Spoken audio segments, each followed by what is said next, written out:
அதனாலதான் இந்த 3-7-11க்கு மட்டும் ஒரு சிறப்பு இருக்கு.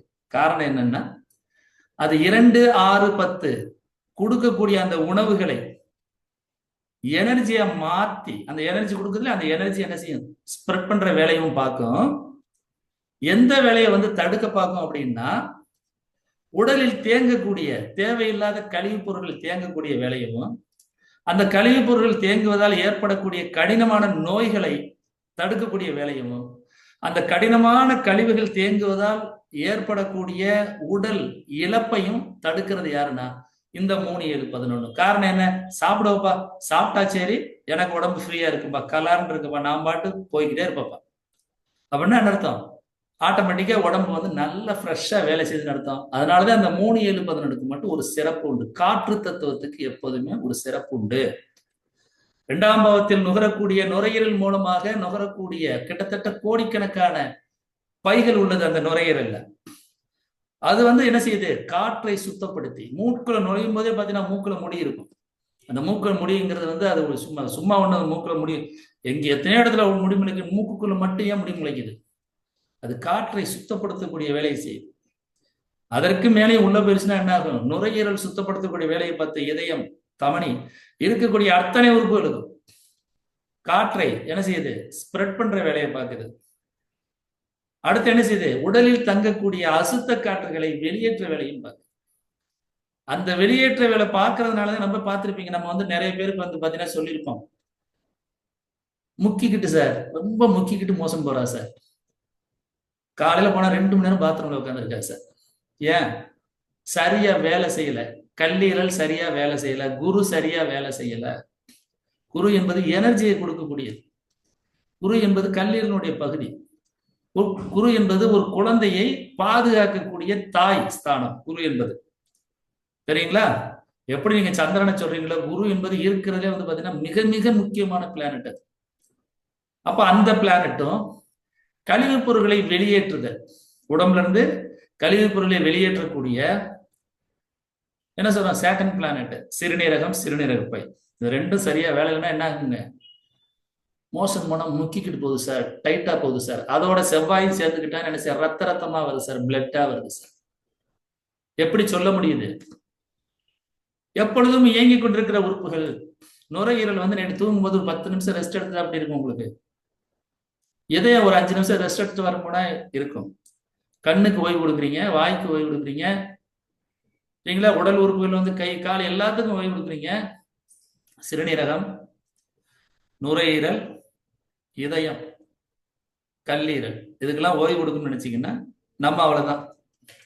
இறுதி அஞ்சலி நோட்டீஸ் ஒட்டிடுவாங்க. புரியுதுங்களா?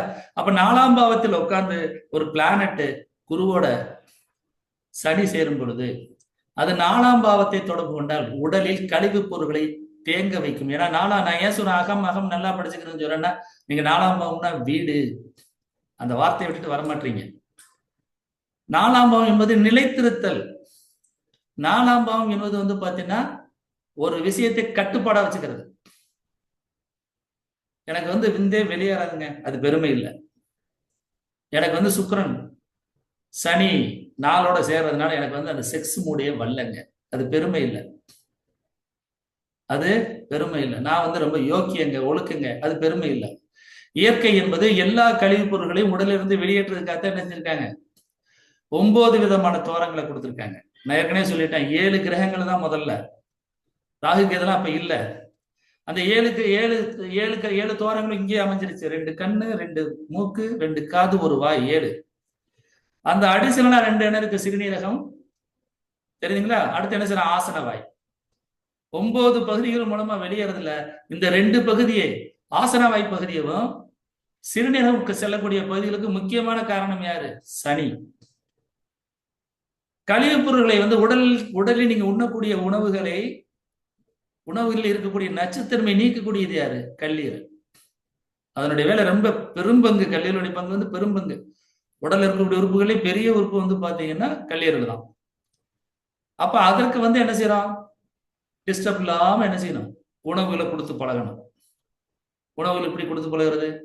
பரோட்டா, பர்கர், வேற என்ன சொல்றோம்? நிறைய துரித உணவுகள் என்ன செய்யறோம்? உள்ள திணிச்சு சரி திணிக்கிறீங்க, ரைட்டு. அதையாவது வாயில நல்லா மெண்டு, நேற்று சொன்ன மாதிரி ஊறுகாய் என்பது உமிழ்நீர் சுரப்பதற்காக மனிதர்களால் உருவாக்கப்பட்ட ஒரு பொருள். எவ்வளவு ஒரு அற்புதமான படைப்பு பாருங்க, நினைச்சு பாருங்க. பூராடம்ங்கிறது சுக்கிரனு, எலுமிச்சை என்பது சுக்கிரனு. அந்த உணவை பதப்படுத்தி அதை நினைக்கும் போதே நாவில் வந்து எச்சி ஊறுற அளவுக்கு மனிதன் முன்னோர்கள் வந்து பார்த்திருக்காங்கன்னா என்ன காரணத்துக்காக? ஒரு உமிழ்நீர் சுரக்கும் பொழுது அந்த உமிழ்நீரோட உணவை சேர்ந்து நீங்க உள்ள கொடுக்கும் போதுதான் இறப்பையினுடைய வேலைங்கிறது ரொம்ப எளிதா இருக்கும், அது எளிதாக ஜீரணிக்கும். மெடிக்கல் இன்னும் விரிவாடுக்கிறேன். ஏன் சொல்றேன்? காரணம் என்னன்னா, இயற்கை என்பது எப்பொழுதுமே பாத்தீங்கன்னா புளிப்பு சுவை எதற்காக கொடுத்துருக்கோம்னா உமிழ்நீர் சுரக்கிறதுக்காக. சரி, அந்த சுவை மட்டும் இருந்தா போதுமா? வாயில வைக்க முடியல, ஏமா உப்பு போடலையாமா, சொல்றமா சொல்லலையாமா, தோசையில கொஞ்சம் கூட உப்பு போடக்கூடாது. உப்பு என்பது அமிர்தம், அமிர்தம் என்பது இனிப்பு அல்ல. நான் ஏற்கனவே இப்ப இல்ல 2014 சொல்லிட்டேன். அமிர்தம் என்பது இனிப்பு இல்ல. கடல்ல இருந்து தேவர்களாலும் அசுரர்களாலும் எடுக்கப்பட்டது என்ன இருக்கும்? கடல்ல இருந்து என்ன எடுத்திருப்பாங்க? உப்பு தான், வேற ஒண்ணும் இல்ல. கதையா இருந்தா கூட அது உப்பு தான். வாசிக்கின்ற பாம்பை மத்தால கட்டி இழுத்தா கூட என்ன சொல்றோம்? கடல்ல இருந்து தோன்றிய பொருள் வந்து உப்பு தான். அந்த உப்பத்தை என்ன சொல்றோம்? சாப்பிடும் போது இலையில முதல்ல அந்த அமிர்தத்தையும் அந்த உமிழ்நீரை சுரக்கக்கூடிய ஊறுகாயம் கொண்டாந்து முன்னாடி இங்க வச்சிருக்கோம். அப்ப அந்த அளவுக்கு வந்து பாத்தீங்கன்னா ஒரு உணவு வந்து உட்கொள்ளும் பொழுது எவ்வளவு முக்கியத்துவங்கிறத முன்னோர்கள் தெரிஞ்சுதான் ஒவ்வொரு பொருளுக்கும் ஒரு சில விஷயங்களை கொடுத்துருக்காங்க. பழைய சோறுங்கிற ஒரு விஷயம் இருக்கு. அந்த பழைய சோறுல வந்து பாத்தீங்கன்னா அந்த காலத்துல அது சனியினுடைய ஆதிக்கம் உள்ளது. ஒரு சோறை ஆக்கி அது தண்ணி ஊற்றி வச்சு மறுநாள் காலில் இருந்து அந்த ஈஸ்டர்லாம் வந்ததுக்கு பின்னாடி புளிப்பு சுவையெல்லாம் வந்து அதை வந்து ஊறுகாயோடையோ இல்லை மிளகாயோடையோ மோர் மிளகாயோடையோ இல்லை வெங்காயத்தோடையோ பச்சை மிளகாயோடையோ சாப்பிடும் பொழுது இயல்பாகவே நீரோட சேர்ந்து அந்த உணவு வந்து பார்த்தீங்கன்னா சாப்பிட்டா இருக்கனால ஜீரண சக்தி வந்து ரொம்ப கம்மியாயிரும். ஜீரண சக்தி சீரணிக்கிறது வந்து ஈஸியாயிரும். நான் சொல்றது புரியுதுங்களா? இப்போ அந்த மாதிரி உணவுகள் வந்து முன்னோர்கள் வந்து எடுத்துக்கிட்டாங்க. நம்ம இப்ப எடுக்கக்கூடிய உணவுல எல்லாமே என்ன செய்யணும்? ரொம்ப ஹார்டு, புரட்டா, பர்கர் என்னென்னமோ சொல்றோம் இல்லையா, அதை ஒழுங்காவும் சாப்பிட்றது இல்லை. ஏன்னா நீங்க உலகத்துல எதை வேணாலும் வாங்கலாம். சொல்லுவோம் தெரிஞ்சு போனா தாய் தகப்பனை மட்டும்தான் வாங்க முடியாதுன்ட்டு. தாய் தகப்பனும் கூட பாத்தீங்கன்னா தாய் தகப்பனை கூட இப்ப வாங்குற காலம் வந்துருச்சு. ஏன்னா சரி, எத்தனை பேர் தாய் தகப்பன் இல்லாத கூட குழந்தையை தத்தெடுத்து தாய் தகப்பனை விட உயர்வா வளர்த்தவங்களை நம்ம பாக்குறோம். சினிமாலையும் பாக்குறோம், நேரடியாகவும் பாக்குறோம். அவங்க சொந்த பிள்ளை இல்லைங்க, தயவுசெய்து சொல்லிடாதீங்க அப்படின்ட்டு. அப்ப தாய் தகப்பனோட அவங்க உண்மையிலே உயர்ந்தவங்க தான். ஆனா எதை நீங்க வாங்க முடியாதுன்னு பாத்தீங்கன்னா, ஒரு உயிர் இயற்கையாவே படைச்ச உங்க உறுப்பு போச்சுன்னா என்ன செய்ய முடியும்? ஒண்ணுமே பண்ண முடியாது. வேணா நீங்க சொல்லலாம், நான் அடுத்து ஒண்ணு இதயத்தை டிரான்ஸ்பரண்ட் இருக்கு சார், கல்லீரல் மாற்றம்லாம் வந்துருச்சு சார். நீங்க எண்ணத்தை மாற்றினாலும் சரிதான். நேச்சுரலாக கிடைக்கக்கூடிய ஒரு பொருள் போல இன்னொரு பொருள் இயற்கை வந்து உங்களால கொடுக்கவே முடியாது. பயந்து பயந்து சாப்பிடணும். அப்புறம் பயந்து பயந்து சாப்பிடணுங்க, அதுதான் விதி. இப்பதான் மாத்தினேன், டிரான்ஸ்பரண்ட் பத்தி ஆச்சுங்க, பாத்துங்க, ஸ்டட்டு வச்சிருக்காங்க, ரொம்ப கோவப்படக்கூடாதுங்க, ரொம்ப டென்ஷன் ஆகக்கூடாதுங்க. அதுக்கு பேர் வாழ்க்கையா? இப்பதாங்க ஆப்ரேஷன் ஆச்சுங்க, இப்பதாங்க ஆஞ்சியோ பண்ணிருக்கேங்க, இதுக்கு பேர் வாழ்க்கையா? இல்லைங்க, ரொம்ப இதாயிடுச்சுங்க, கல்லீரல் ரொம்ப வீக் ஆயிடுச்சுங்க, இதுக்கு மேல சாப்பிட்டா கல்லீரல் செயலந்து போயின்னு சொல்லிட்டாங்க, எதுவுமே சாப்பிட முடியாதுங்க, இதுக்கு பேர் வாழ்க்கையா? எனக்கு வந்து பாத்தீங்கன்னா நிறைய வந்து இன்சுலின் ப்ராப்ளம் இருக்கு. டெய்லி ஊசி போட்டு தாங்க இன்சுலின் நான் உற்பத்தி பண்ணிட்டு இருக்கேன். இதுக்கு பேர் வாழ்க்கையா? எனக்கு வந்து யூரின் வந்து நேரடியா போகாதுங்க, சைட்ல வந்து ஒரு ஹோல்ஸ் போட்டு அதன் மூலமா ஒரு டியூப் எடுத்து அதுல தாங்க யூரின் போகும். மோசன் பார்த்தீங்கன்னா இன்னொரு டியூப் மூலமா மோசன் போகுங்க. சிறுநீரகம் செயலிழந்து போச்சுங்க. டெய்லி டயாலிசிஸ் பண்ணிட்டு இருக்குங்க. இதுக்கு பேர் வாழ்க்கையா? இப்போ வாழ்க்கை என்பது இயற்கை கொடுப்பது. ஒவ்வொரு பிரபஞ்ச சக்தியும் கொடுக்கறது. நீங்க நல்லா புரிஞ்சுக்கிறீங்க. இந்த பிரபஞ்ச சக்தி உங்களுக்கு எந்த பிளானட் நல்லா இருக்கோ அந்த பிளானட் ரீதியா உங்களுக்கு பிரச்சனையே வராது. எந்த பிளானட் வீக்கா இருக்கோ அந்த பிளானட் ரீதியா தான் அந்த உறுப்புகள் பாதிக்கும். அதை நல்லா புரிஞ்சுக்கிறீங்க. நான் ஜோதிடத்தை விட்டு தனியா மெடிக்கல் எடுக்க போகல. ஆனா ஒரு ஜோதிடரால ஒரு உடலுடைய இயங்கக்கூடிய உறுப்புகளை பத்தி முழுமையா தெரிஞ்சிருக்கணும். அவர் தான் ஒரு உண்மையான ஜோதிடர். ஒரு காலத்துல மருத்துவர் தான் ஜோதிடர், ஜோதிடர் தான் மருத்துவர் ஒரு காலத்துல. தெரியுங்களா? ஒரு மருந்து கொடுக்கறதா இருந்தா என்ன சொல்லலாம் தெரியுமா? காலை வேலையில கொடுப்பா, சூரிய உதயத்துக்கு முன்னாடி கொடுப்பா, அப்பதான் அது என்ன செய்யும்? வேலை செய்யும். ஒரு கீவானல்லிங்கிறது நீங்க எல்லாத்துக்கும் தெரியும். மஞ்சக்காமலைக்கு வந்து உகந்தது, கல்லீரலுக்கு நல்லது, குருவுடைய ஆதிக்கம் உள்ளது, அதை குணப்படுத்த வல்லது அப்படிங்கிறது தெரியும். ஆனா அந்த கீவாரளி செடி அந்த காலத்துல சொன்னாங்களா? பேர் சொல்லா மருந்து பாது, பேர் சொல்லக்கூடாது, பேர் சொன்னா பழிக்காது சொன்னாங்களா? சொல்லிட்டு போனாங்களா? அப்ப ஒவ்வொரு பிளானட்டுக்குமே ஒவ்வொரு கீரை வகைகள் இருக்கு. மூக்கிரட்டை செடிங்கிற ஒரு நட்சத்திரத்துக்கு அது எந்த உத்திரட்டாதி நட்சத்திரம், அந்த உத்திரட்டாதி நட்சத்திரத்துல அந்த மூக்கிரட்டை செடிக்கு அதுக்கு என்ன சம்பந்தம் இருக்கு, இல்ல அனுச நட்சத்திரத்துக்கு இந்த மூக்கிரட்டை செடிக்கு என்ன சம்பந்தம் இருக்கு, இந்த பூச நட்சத்திரத்துக்கு மூக்கிரட்டை செடிக்கு என்ன சம்பந்தம் இருக்கு.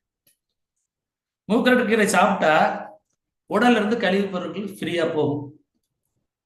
வாழைத்தண்டு ரோஹிணி நட்சத்திரங்கிறோம், அந்த வாழை இலையில இருக்கக்கூடிய அந்த தண்டு சாப்பிடும்போது என்ன சொல்றான், அதுல உள்ள இருக்கக்கூடிய சாறு என்ன சொல்றான், உடல்ல கழிவுப்பொருளை வெளியேற்றுறதுக்கு உந்து சக்தியா இருக்குங்கிறான்.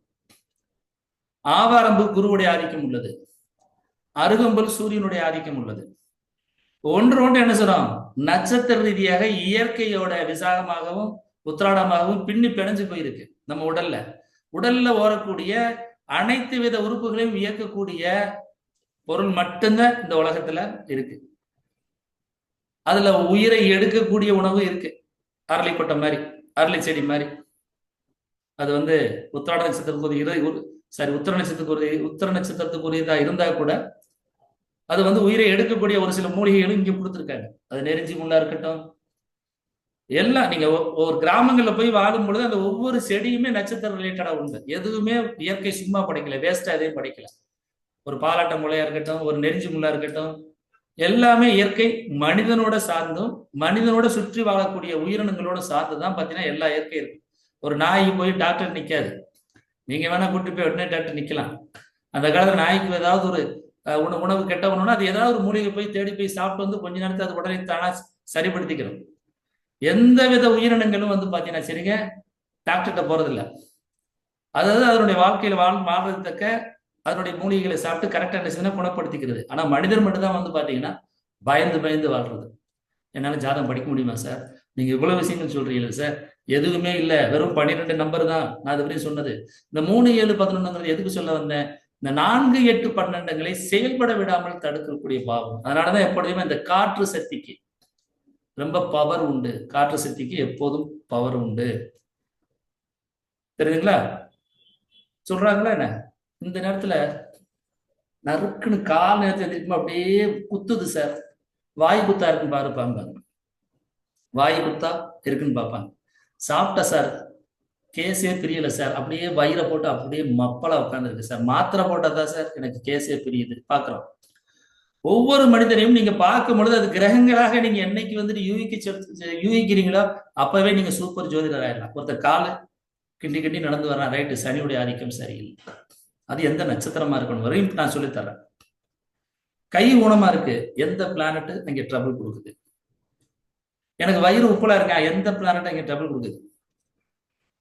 ஏன்னா நம்ம என்ன செய்யறோம், ஆளை பாக்குறதுக்கு முன்னாடி ஜாதகம் பார்த்து நேரம் வரும்போது என்ன கேட்கிறோம், உங்களுக்கு இந்த பிரச்சனை இருக்குங்க, ஆமா சார் இருக்கு சார். ஒத்துக்கிட்டாருன்னா அவருக்கு அதே பெரிய துருவ கணிதம் பார்க்கணும்னு அவசியம் இல்லை. துருவ கணிதத்துல நோட்ல உட்காந்துக்கிட்டு வரிஞ்சு எழுதுறிய பாருங்க, அது தேவையே இல்லை. அப்படி பார்த்து ஒரு ஜாதகம் சொல்லி அப்படி ஒரு பலன் சொல்லி நம்ம தேவையில்லை, பிழைக்கணும்னு அவசியம் இல்லை. ஏன்னா பிளானட்டுங்கிறது இயற்கையாவே 12 பாவங்கள்ல உட்காந்து ஒரு ஜாதகருக்கு என்ன கொடுக்குங்கிறது 100% அதுலயே இருக்கு. அப்புறம் நம்ம போய் தேவையில்லாம இன்னொரு வழியில போகணும். இல்ல சார் அவர் எம்பிபிஎஸ் படிச்சாரு சார், ஆனா என்னாச்சுன்னா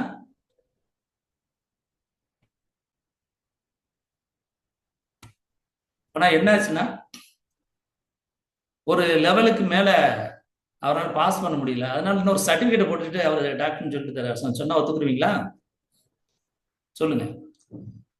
அப்ப முழுமை பெறுவதற்கு நான் என்ன சொல்றேன், ஒண்ணுமே வேண்டாம், நீங்க அஸ்யூஸ்வலா எப்போதும் போல கேஷுவலா படிங்க, ரொம்ப ரிஸ்க் எடுக்காதீங்க. நான் கூட்டிட்டு போறேன், எனக்கு எதுவுமே தெரியும். நான் தான் திரும்ப சொல்ல 2014 எடுத்த இளங்கோ இல்ல. நிறைய விஷயங்கள் இயற்கை எனக்கு கத்துக் கொடுக்கறதுக்கு ஒவ்வொரு ஜாதகமும் எனக்கு கத்துக் கொடுக்க நான் எனக்கு மட்டும் வச்சுட்டு நான் சம்பாதிச்சு போறதுக்காக அந்த அஸ்ட்ராலஜி ஃபீல்ட்ல வரல. எல்லாரும் கத்துக்கிட்டு எல்லாருமே வரணும். ஏன்னா நிறைய நம்ம பாக்குறோம், இன்னைக்கு ஒரே நாடில் கும்பராசிக்காரர்கள் கோடி செல்லாங்கன்னா அதுக்கு 50 லட்சம் பேர் லைக் பண்றான். அது யாராவது ப்ரூவ் பண்ண முடியுமா? நம்ம அந்த ஆர்குமெண்ட்டுக்கே போக தேவையில்லை. சனி பயிற்சி வந்தா நல்லா இருக்கும், குரு பயிற்சி வந்தா நல்லா இருக்கும், ராகுகேது பயிற்சி வந்தா மாறின்னு சொல்றவங்க ஏதாவது மாறுதா பாருங்க, எதுவும் மாறாது. அப்ப நம்ம என்ன செய்யறோம், தவறான ஒரு வழிகாட்டுதல நமக்கு கிடைச்ச ஒரு தொழில, நமக்கு வச்சிருக்கிற ஒரு தொழில, நமக்கு இறைவன் கொடுத்த கொடை என்ன செய்யறோம், தவறா பயன்படுத்துறோம். அப்படின்னா என்ன அர்த்தம், மாந்திரிகம், பில்லி சூனியம், வசியம் வைக்கிற வேலையை நம்ம பார்க்கிறோம்னு அர்த்தம். அதுக்குன்னு ஒரு இது இருக்கு. மாந்திரைங்கிறது உண்மைன்னு சொல்றீங்களா? ப்ரூஃப் பண்ண முடியுமா? மையங்கிறது உண்மைன்னு சொல்றீங்களா? ப்ரூஃப் பண்ண முடியுமா? இது யார் நம்புவாங்க தெரியுமா? எப்படி பண்ணணும் தெரியுமா? கிளாஸே போட்டிருக்கேன், எப்படிலாம் ஏமாத்தலாங்கிறது. அப்போ ஒவ்வொரு விஷயங்களுமே வந்து பாத்தீங்கன்னா நம்ம இயற்கை பிளானட் ரீதியாக யாரு அதற்கு கூட பயப்படுவாங்கிறது முதற்கொண்டு நீங்க பாத்துறலாம். நீங்க சொல்லிடலாம், நீங்க ஆவிக்கு பயப்படுவீங்க, பேய்க்கு பயப்படுவீங்க, பில்லி சுனியத்துக்கு பயப்படுவீங்க, நீ அடிச்சு போட்டது மாதிரியே இருக்கு சார் பயப்படுவீங்க. வீட்டுக்கு பக்கத்துல அரச மரம், ஆலமரம், வேப்ப மரம், அத்தி மரம், இந்த மாதிரி அதிகமாக காற்றை சுத்தப்படுத்தக்கூடிய மரங்களை வந்து வைக்கக்கூடாது அப்படின்னு சொல்றோம். அப்படி இருந்தாலுமே என்ன செய்யறோம், கொஞ்சம் தள்ளி இருக்கு சார் கோயில் பக்கத்துல விநாயகர் கோயில் சார், அதனுடைய காற்று அதிகமாக ஆக்சிஜனை சுத்தப்படுத்தும் போது கார்பன் டை ஆக்சைடை வெளியிடும். அது காற்றுக்கு நம்ம வீட்டுக்கு ஜன்னல் பக்கத்துல தூங்குறதுனால நம்மளை வந்து இயல்பா நார்மலான ஆக்சிஜன் காற்றை சுவாசிக்காம அந்த காற்று மிங்கிலாகும் போது மூச்சு பிடிச்சி அமுக்கிற மாதிரி இருக்கும். அது யாரை நம்புவா? பேய் வந்து மூச்சு பிடிச்சி அமுக்கிடுச்சு. அப்போ ஒவ்வொரு விஷயங்களுமே நம்மளா என்ன செய்யணும், நம்ம அந்த இயற்கையான விஷயங்களை எடுத்துக்கிட்டு நெகட்டிவா பண்ணிட்டு போறோம். இந்த வீடு சரியில்லை, வாஸ்து சரியில்லை, இந்த சவரை எடுத்தீங்கன்னா சரியாயிடும். இதுக்கு நேர படிக்க கீழே வாசல் இடத்துல டாய்லெட் வைக்கக்கூடாது ஏன் சொல்றாங்கன்னா, அது இயல்பா உள்ள போற இடத்துல ஸ்மெல் வந்துருங்க, அதனால வைக்கக்கூடாது. வீட்டு நுழையும் போதே மூச்சு பிடிச்சிட்டா வர்றது. செருப்பு நம்ம என்ன சில வாசல்ல ஏன் போடச்சிடறோம்? அது எல்லா இடத்துலையும் நீங்க மிதிச்சுட்டு வருவீங்க, அதனால அங்க வெளியே போட்டுவாங்க. கழிவுப் பொருட்கள் சில கிருமிகள் இருக்காங்க, வாசல்ல போட சொல்றோம். அதே மாதிரி வீட்டு வாசலே டாய்லெட் இருந்தா நல்லதுன்னு சொல்றோம். அது நேச்சரா உள்ளதுங்க. டாய்லெட் பக்கத்துல கிச்சன் வைக்காதீங்கன்னு சொல்றது என்ன சொல்றோம், சமையலும் கிச்சன் ஒன்னா இருந்தா நல்லதுன்னு சொல்றது அது நேச்சரா உள்ளதுங்க. இந்த வாட்டர் கிணத்துக்கு இந்த பக்கம் வைங்க. ஒரு படத்துல அஜித் பார்த்திருப்பீங்க, அஜித் கருணாஸ் ஒரு ஜோக் அடிப்பாங்க வாலி படத்துல. ஆட்டோ போன உடனே சைலன்ஸ்ல பிடிச்சி அமைக்கிடுவாங்க, ஆட்டோ ஸ்டார்ட் ஆகாது. உடனே கருணாஸ் பின்னாடி வந்து பார்ப்பான், நல்லா தானே இருக்கு, ஏன் ஸ்டார்ட் ஆக மாட்டேங்குன்னு மறுபடியும் ஸ்டார்ட் பண்ணி பார்த்துட்டு கடைசியா பார்ப்பான். அஜித் சொல்லுவாரு, கருணாஸ்கிட்ட சொல்லுவாரு, கருணாஸ் நீங்க வந்து சாரி அவங்கிற ஒரு பெரிய மனுஷர் அவரு, சாரி அவர் வந்து சொல்றாரு, அந்த கண்ணாடி இப்படி திருப்பி வைங்க, ஆட்டோ ஓம்பாரு அப்படின்னு சொன்னா கண்ணாடி திருப்பி வச்சோடனே அட ஆமா ஆட்டோ ஓடிடுச்சே அப்படின்னு சொல்றது மாதிரி இந்த வாஸ்துங்கிற விஷயம் தான். வீட்டுல எந்த பொருள் தூக்கி அங்கே வைங்க, இயல்பா இருக்கு இல்லைன்னு சொல்லல, உங்களுக்கு என்ன பொருள் எது உங்களுக்கு ஃபேவரா இருக்கும். இப்ப நேற்று நான் மகடேஸ்வர கிளாஸ்ல வீட்டுல இருந்து எடுத்தேன். உள்ள நுழைஞ்சவனே பாத்தீங்கன்னா அவரு அவிட்ட நட்சத்திரத்துக்குரிய வன்னிமர கண்டு வச்சிருந்தாரு. உள்ள போனேன், ஒரு பெண்சிங்க படத்துக்கு வந்து பூ போட்டு வச்சிருந்தாரு. அப்ப இயல்பா என்ன ஆகுது, அவருக்கு வந்து அவிட்ட நட்சத்திரம் நல்லா இருக்கிறதுனால அதை பார்க்கும் பொழுது என்ன ஆகுதுன்னா அந்த எனர்ஜி எங்கே போகும், ஆட்டோமேட்டிக்கா அந்த மகுடேஸ்வரர் கோயிலுக்கு போகும். எங்கே கொடுமுடியை நினைச்சுக்கிறாரு, அது பார்க்கையில நேரடியாக மனம் என்பது ஒரு தடவை நீங்க கோயிலுக்கு போனீங்கன்னா அந்த மனசுல இருத்திக்கிட்டு அதன் ரீதியாக வந்து வணங்க பாருங்க. ஒவ்வொரு தடவையும் திருச்செந்தூர் முருகன் போகணும்னு அவசியம் இல்லை. அந்த எனர்ஜியை நீங்க வீட்டுக்கு பக்கத்துல உங்களுக்கு நல்லா இருந்தா நீங்க வச்சுக்கிட்டா போதும். விளாமரம் வச்சுக்கிட்டா போதும், கந்த சஷ்டி கவசம் கேட்டா போதும், அந்த எனர்ஜி உங்களுக்கு வீட்டிலேயே கிடைக்கும். நீங்க அங்க போய் தான் வாங்கணும்னு அவசியம் இல்லை. பிரபஞ்சங்கிறது காற்று தத்துவம்.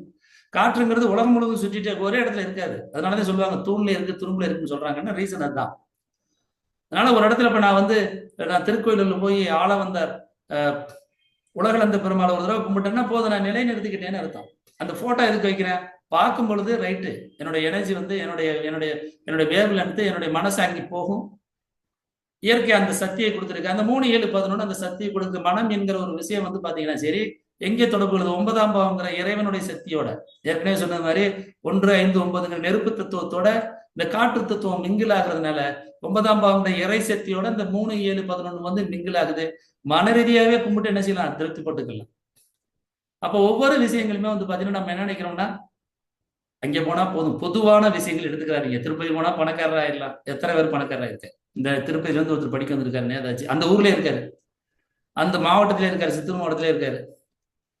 அட்லீஸ்ட் இந்த மாவட்டம் பூரா பணக்காரரா இருக்கும் இல்லையா?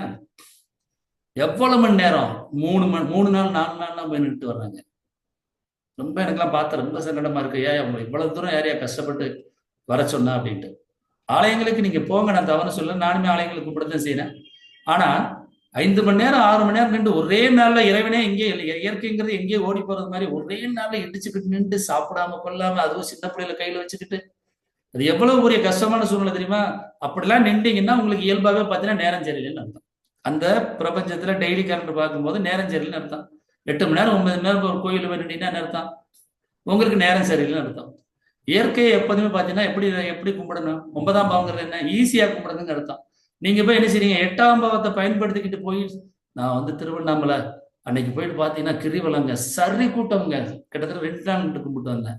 அப்படின்னா என்ன அர்த்தம்? அது 8ஆம் பாவம். சாப்பிடல, ஒன்றும் செய்யல, சரி கூட்டம், இங்கிட்ட 2 அடிச்சான், அங்கிட்ட 2 அடிச்சான். அப்படி வந்து எந்த இயற்கையும் கேட்காது.